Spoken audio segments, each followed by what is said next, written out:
Hello and welcome back to Automate Live. My name is Jana Martin. I'm the Media Production Manager here at A3, the Association for Advancing Automation.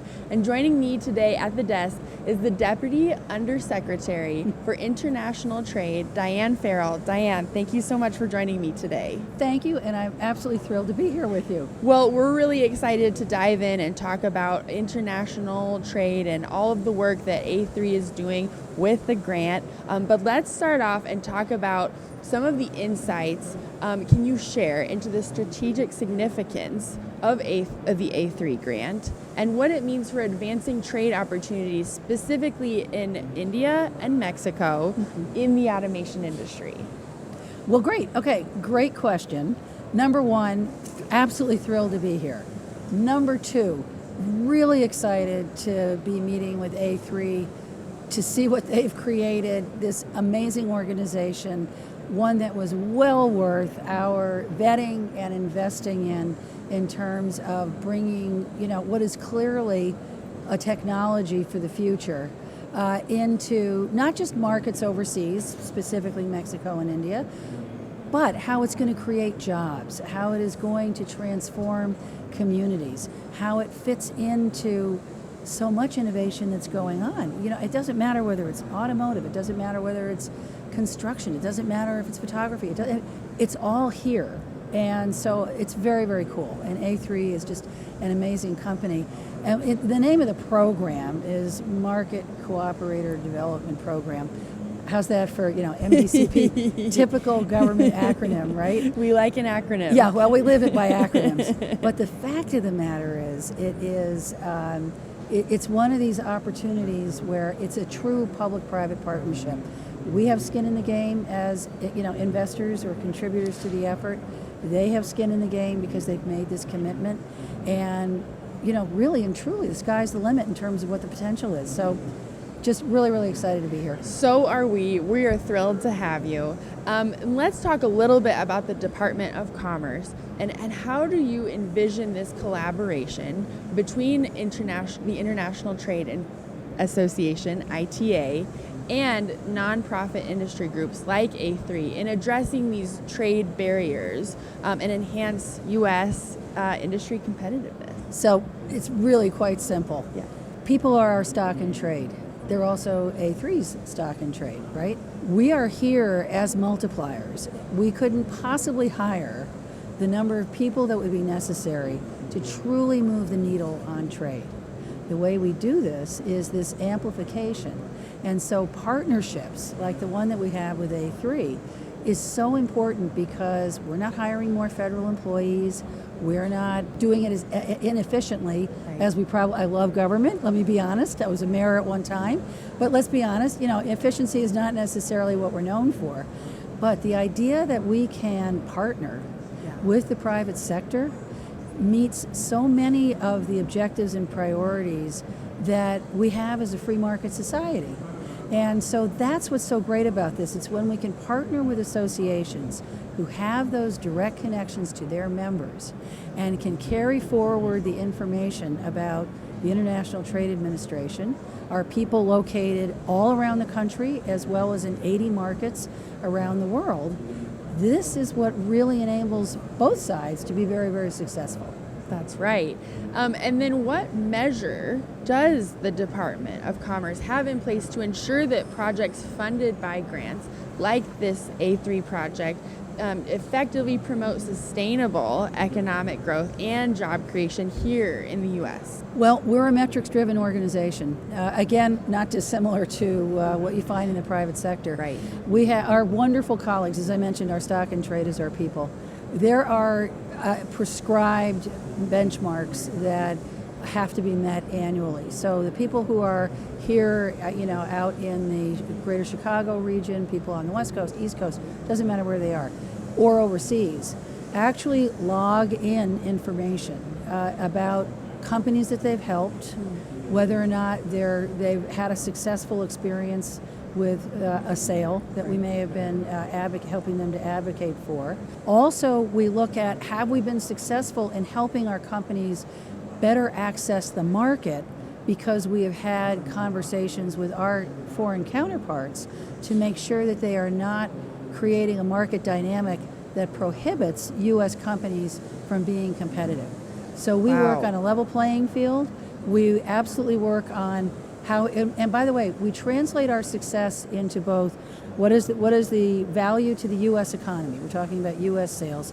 How many jobs were either supported or created. And we look at both of those metrics. So it's really quite scientific, and we, not unlike the private sector, then determine where we best place the talent that we have.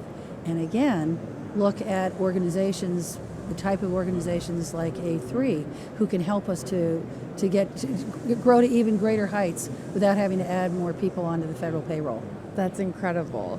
How does ITA evaluate the success of initiatives supported by grants such as the MDCP, particularly in terms of increasing U.S. exports and enhancing global competitiveness for U.S. industries? Well, again, what we'll do in the case of MDCP is these programs, these MDC programs, run from 3 to 5 years. So, which is also great because for companies, you've got to develop relationships with clients. It doesn't just happen where, you answer some kind of internet, query and suddenly you've made a sale. Right. So the beauty part again of this program and of working with A3 is this is a long-term proposition. And again, we'll use the same kind of metrics. We want to see, how did our investment do against what we had. What we will tell you is that for cents on the dollar, if we look at for every dollar, and I've got the stat here from my office, it represents something like close to $400 for every dollar spent by us, $400 to the economy. With MDCP, the team has actually figured out that for every $1 of grant money provided, it represents $357 in exports that are generated. So a 1 to 357 ratio is a great return on investment. That's pretty good. Yeah. I don't think I've heard of a ratio like that. No, I don't. You know what? If we had, we'd all be retired by now. Exactly. Doesn't work that way normally. That's powerful. Yeah, it really is. It really is. Really going to drive some change with that. Yeah, Absolutely. Yeah. Can you provide examples of successful outcomes from previous projects or similar initiatives that have positively impacted U.S. business? We've done this again. We really husband our budget very carefully, and so we'll have good years and not so good years in terms of were we able to save enough to do this. And so again, I'm very pleased the last few years we've been able to do that.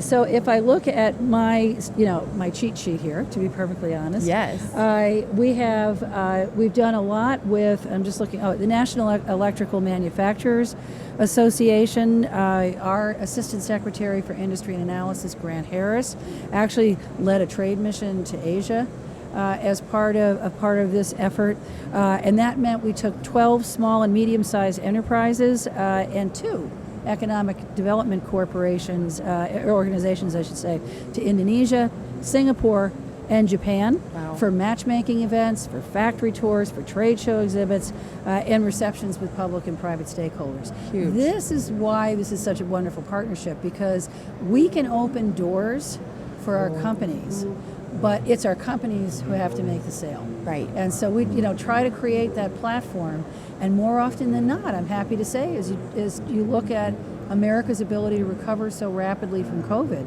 right, and the economic impacts that came from the pandemic, yeah, we are where we are in terms of a rebounded economy. We've got a few things to deal with. We know that inflation is one that's on everyone's mind, but the reality is that we've seen low unemployment rates. Right, We are also, by the way, we are attracting companies overseas to come to the United States.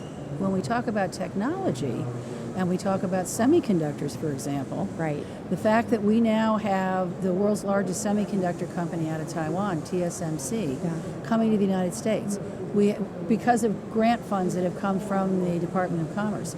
Same thing with domestic company Intel, making commitments between Arizona and the state of Texas to bring jobs back, or just to recognize the weaknesses in the supply chain link to make sure that we find ourselves in as strong a position as we can from a strategic standpoint.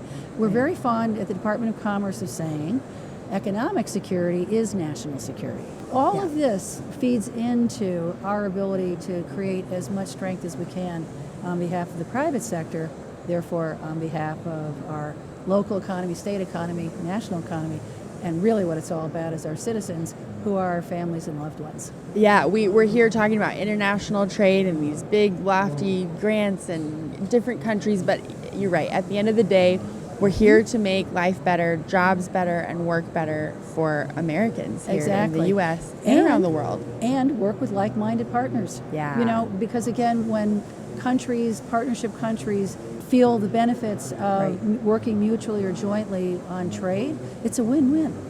It's such a great opportunity for all of our member companies, as you've mentioned. Oh yeah.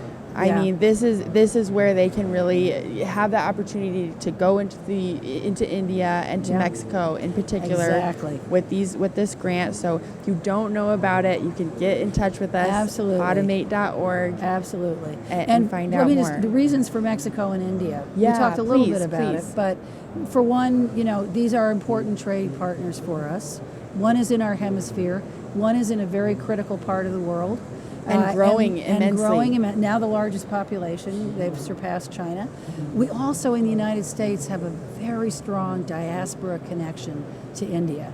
And that makes a huge difference. There are pockets in the United States, whether it's in the Houston area, whether it's in the state of Michigan, whether it's in New Jersey, it's all over. It's all over. And the academic connections that we have. Yes. I know India feels far, and I know India feels kind of complicated, but the reality is that the potential is tremendous. And so I'm very pleased to say that, again, in partnership with A3, we have a trade mission that's going to be coming up to Mumbai later this year.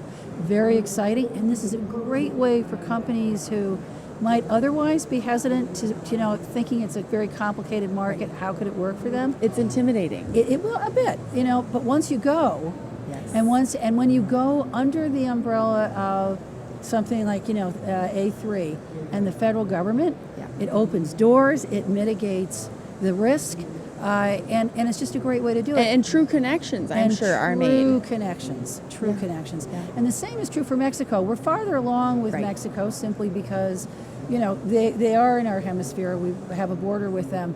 There's more trade that goes on. We have the free trade agreement, USMCA, between Canada, Mexico, and the United States. But again, Mexico can be hard to navigate. And so this way, a company, especially the small and medium companies who don't have the same capacity to send all their lawyers or, hire, people on the ground, it gives them the same opportunities to go into the market and to, and to compete, which is what we want. It is what we want. Dan, I have just one more question for you. What criteria did the Department of Commerce consider when awarding A3's grant, specifically in relation to boosting U.S. jobs? So I just said this to Jeff a moment ago. They did a phenomenal job with their application. I mean, I hate to sound like the College Board right here. That's not what I mean. Thank you. Although this is the month where kids are making decisions. That's right. But the fact is, they are a top-flight organization. They've grown over the years. They've created this opportunity for 3 organizations to merge into one, hence A3. Their application was so specific. And I'll be honest, again, these are your taxpayer dollars that we want to invest wisely. Their financial statement was excellent. Their plans were excellent. They had this idea to do the events in Mexico, another one coming up in Mexico. This will be their second one. To do India. I think they're responding to what their members are looking for. I don't think they're just pulling something out of their hat here. No. But the fact that they were just so incredibly articulate and organized with their presentation that it's truly an honor to be with them here. And it gives one great confidence that this will be a very wise investment. And remember, they put 80% in, we put 20% in. So we're partners, but we're actually the minority partner. But everybody's got skin in the game, and That's that's right. oftentimes the way these kinds of opportunities work to their greatest success and advantage. And we couldn't do it without everyone here working on this together. Absolutely true. Yeah. And again, you know, when you talk about having a positive feeling about America's bright future, just look around this convention center. This is the future. Absolutely. And it's American, Yeah. and with partners, not Exactly. exclusively. But this is the kind of innovation that we know is going to be great for our future, for our children's future, for our grandchildren's future. Great for America. It is. It's so great for us. And Diane, again, thank you so much. We are honored to have you here with us at Automate this year. We're really excited as an entire association about the work that we're going to get to do with the grant. And thank you for tuning in to this interview with U.S. Undersecretary Diane Farrell. Call anytime, Diane.Farrell at trade.gov. I'll get you connected.